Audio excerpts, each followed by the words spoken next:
시작한 지 이제 1년이 되었습니다. 제가 지난 1년을 돌아보면 얼마나 감사한 일이 많았는지 모르겠습니다. 성도님들의 가정을 이렇게 살펴보면 그 가정 속에서 회복의 역사들이 일어나는 것을 보고 저도 깜짝 놀랐습니다. 하나님의 일하심을 확인하고 우리가 겉으로 보기에는 뭐 이렇게 크게 어떤 변화들이 일어나는 것 같지는 않지만 그러나 그 내부 사정을 이렇게 제가 볼 때 가정마다 변화들이 일어나는 것들을 제가 경험한 것을 고백합니다. 무엇보다도 성도님들이 서로 사랑함으로 기쁘게 믿음 생활하는 것을 보았습니다. 제가 1년 전에 새로운 교회를 시작하면서 가졌던 마음은 성경의 본질을 추구하는 교회가 되자. 사람의 경험이나 생각으로가 아니라 오직 성경에서 말하는 교회의 본질이 무엇인가를 찾고 그 하나님의 마음과 뜻을 바로 실천하고 순종하는 교회가 되자. 이런 생각을 1년 전에 가졌습니다. 그리고 성경 말씀이 교회를 리드해 나가고 성경 말씀이 목회자를 이끌어가며 성경 말씀이 성도들을 말씀에 의해 순종될 수 있도록 하는 교회가 되게 하자. 이것이 저의 굳은 마음이었습니다. 그리고 1년이 지났습니다. 말씀의 생명력이 있기 때문에 저 자신도 다 알 수 없는 성도들의 그 변화들이 분명히 있었음을 저는 고백합니다. 이런 원리는 앞으로도 개섭없이 변함없이 추구해 나갈 것입니다. 그러면서도 한편으로 새롭게 시작되는 이제 내일부터 새로운 1년이 시작되는데 그럼 어떻게 우리가 보내야 될 것인가 어떻게 해야 할 것인가를 생각할 때 우리의 믿음의 여정은 부르시는 그날까지 계속되어지는 것입니다. 그렇게 볼 때 바울의 그 믿음의 여정을 생각하지 않을 수가 없습니다. 특히 고난 가운데 있는 성도들에게 항상 기뻐할 것을 당부하는 이 빌립보서 말씀은 우리에게 큰 소망이 되는 서신입니다. 바울의 빌립보서를 통해서 성도들에게 당부하는 이 말씀이 우리 교회를 향한 하나님의 당부라는 생각을 가지고 은혜를 나누고자 합니다. 이 서신서는 바울이 로마의 감옥에 있었을 때 기록된 것입니다. 대략 63년경에 기록이 된 것인데요. 잠시 풀려났다가 64년에 다시 투옥되고 66년경에 이게 64년에 네로 황제의 로마 대화재가 있었죠. 지금 옥스나드 쪽에 불이 많이 나는데요. 64년경에 로마의 대화재가 일어났습니다. 그리고 그 화재의 그 책임자, 그 화재를 일으킨 어떻게 보면 희생양이죠. 그 희생양을 그리스도인으로 지목을 해서 그때부터 그리스도인들을 향한 핍박이 너무나도 정말 강한 핍박이 시작이 되었고 그것으로 인해서 사도 바울과 베드로가 순교를 당하게 되는데요. 이렇게 볼 때 이 편지가 써진 이 시기가 63년경 로마 감옥 1차 투옥 때 써졌다고 볼 때 이 죽음의 3-4년 앞둔 얼마 남지 않은 그런 시기에 쓴 편지라는 것을 우리가 알 수가 있습니다. 그럼에도 불구하고 빌립보서를 통해서 사도 바울이 당부하는 첫 번째 메시지는 뭐냐? 그것은 기뻐하라는 거예요. 4장 4절에 주 안에서 항상 기뻐하라. 내가 다시 말하노니 기뻐하라. 빌립보서를 보통 우리가 기쁨의 서신이라고 합니다. 4장이라는 비교적 짧은 편지임에도 불구하고 이 빌립보에서는 기뻐하라 라는 말씀이 빈번하게 등장을 합니다.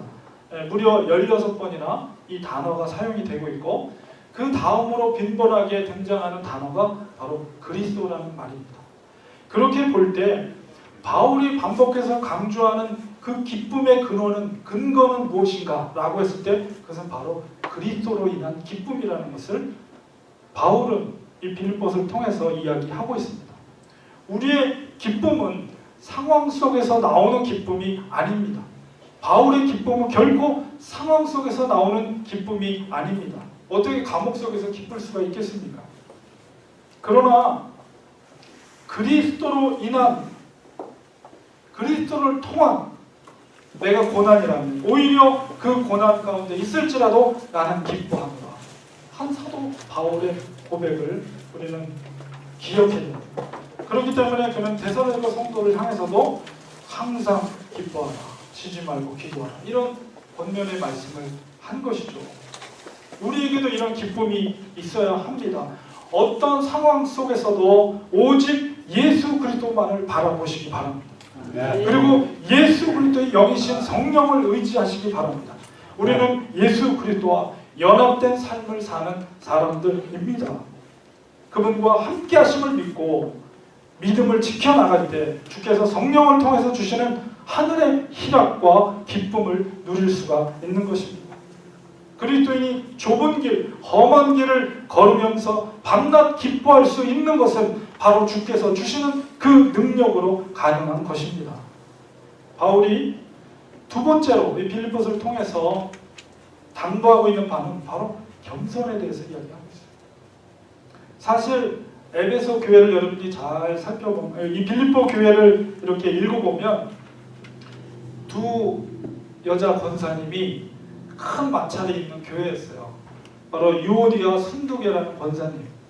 제가 권사님이라고 표현됐지만 그 당시에 교회 리더였던 유오디아와 순두계라는 분의 마찰이 교회에 심하게 있는 상태였습니다. 교회라는 공동체는 이 땅에서 가장 고귀한 공동체입니다.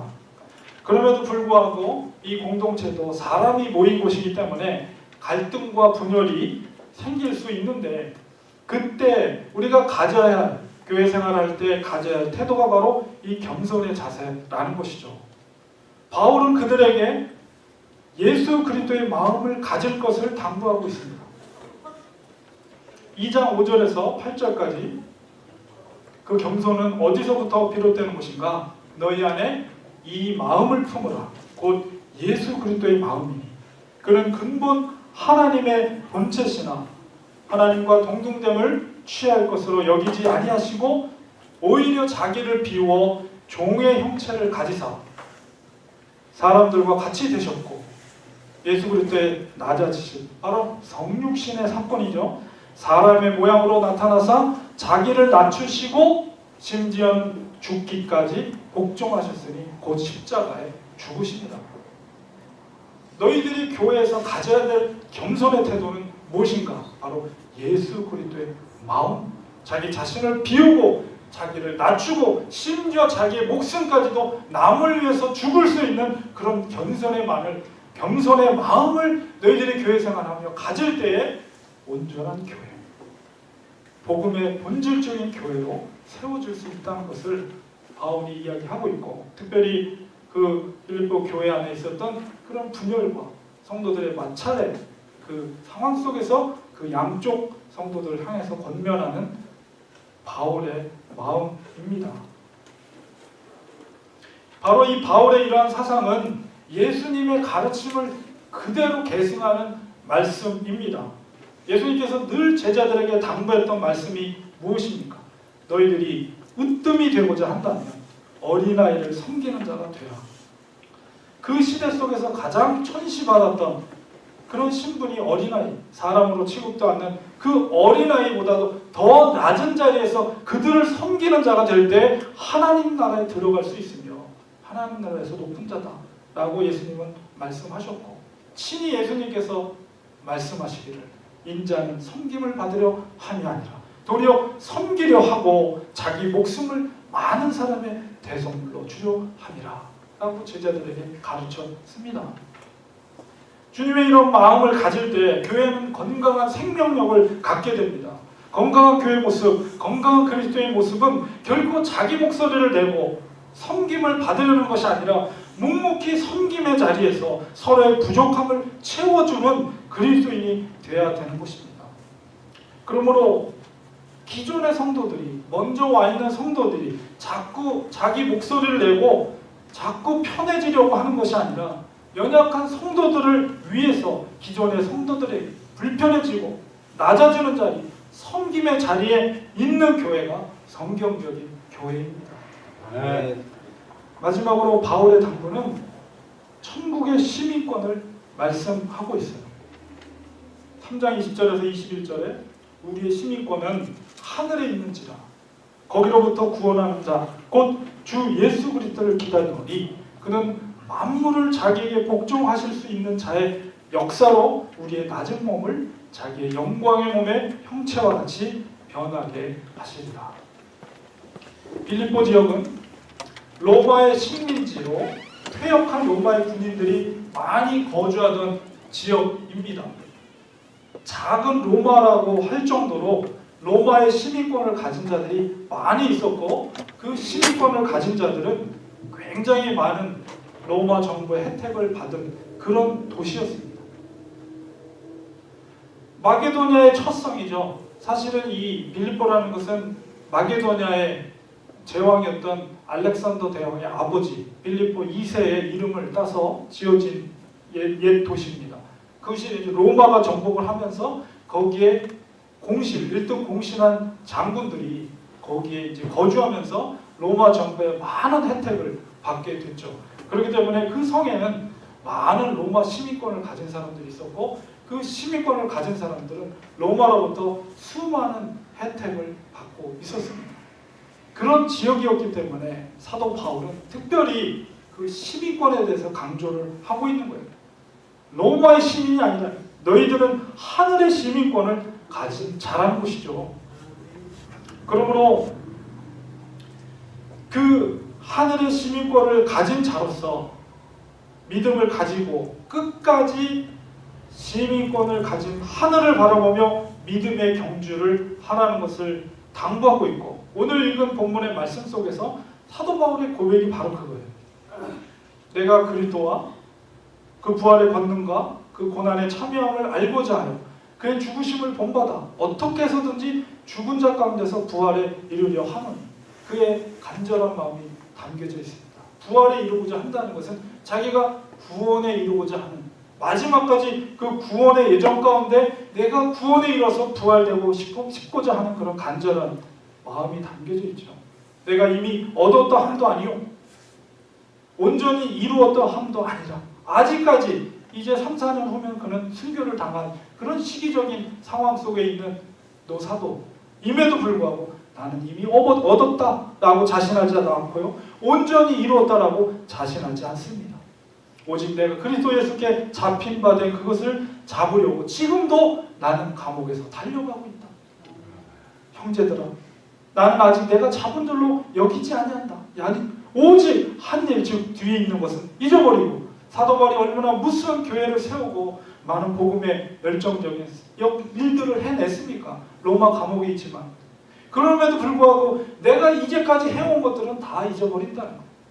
지금부터 앞으로가 중요하다. 나의 구원은. 그래서 3장 14절에 표대를 향하여 예수 그리스도 안에서 하나님이 위에서 부르신 그 부름의 상을 위하여 지금도 나는 달려가고 있다. 이게 바울의 고백입니다. 바울의 가장 귀한 믿음의 태도는 절대로 자기 자신이 구원의 안전지대에 있다라고 생각하지 않았다는 것입니다. 오늘날 많은 교회 성도들이 착각하고 있는 것이 나는 구원의 안전지대에 있다라고 생각하고 있는데, 과연 그 믿음이 예수 그리스도께서 우리에게 요구하시는 합당한 구원에 이르는 믿음인가를 다시 한번 말씀 속에서 진지하게 돌아보아야 합니다. 사도 바울조차도 구원의 안전지대에 있다라고 생각하지 않았다는 것이죠. 생명호흡 마치는 그 순간까지 오직 예수 그리스도를 위해서, 그리고 부르신 부름의 상을 위해서 쉬지 않고 달려갔다는 것입니다. 어떤 상황과 순간 속에서도 오직 구원의 표대와 상급을 바라보며 그것을 잡으려고 달려갔다는 것이죠. 절대로 한눈 팔지 않고 오직 주만 바라보았습니다. 심지어 자기의 가진 모든 육체에 신뢰할 만한 탁월한 조건들을 예수 그리스도 위해서, 예수 그리스도를 위해서 배설물로 여긴다라고 고백을 하고 있습니다. 결론을 맺겠습니다. 바울은 믿음의 여정을 완성으로 보지 않았습니다. 바울은 빌립보 성도들에게 강력하게 선포합니다. 빌립보서 2장 12절에 나의 사랑하는 자들아, 너희가 나 있을 때뿐 아니라 더욱 지금 나 없을 때에도 항상 복종하여 두렵고 떨림으로 너희 구원을 이루라. 우리의 구원은 현재 진행형입니다. 어떻게 감히 우리가 구원받은 자라고 사도 바울 같은 이 고백 속에서 우리가 말할 수 있겠습니까? 두렵고 떨림으로 우리의 구원을 이루어 가야 합니다. 우리 렌추아니 교회가 나아가야 될 표대는 오직 예수 그리스도이십니다. 우리의 믿음의 여정은 과거가 중요한 것이 아니에요. 지난 1년이 중요한 것이 아닙니다. 앞으로 지금부터 어떤 길을 가느냐가 중요합니다. 하나님께서는 이곳에 렌추아니 교회를 세우셨습니다. 우리의 마음을 하나로 모아서 우리를 부르신 하나님의 뜻을 쫓아서 하나님의 기쁨이 되는 교회가 되어야 합니다. 하나님께서 우리 교회를 통해서 일하실 놀라운 일들을 여러분 믿음의 눈으로 보며 묵묵히 우리가 손을 잡고 믿음의 그 여정을 걸어가야 합니다. 우리 교회 머리 대신 예수 그리스도를 찬양합니다. 오직 예수님께 영광과 기쁨 되기를 소망합니다. 주님 앞에 기쁨으로 설 때까지 믿음의 이 좁은 길을 기쁨으로 가는 우리가 되기를 소망합니다. 기도하겠습니다.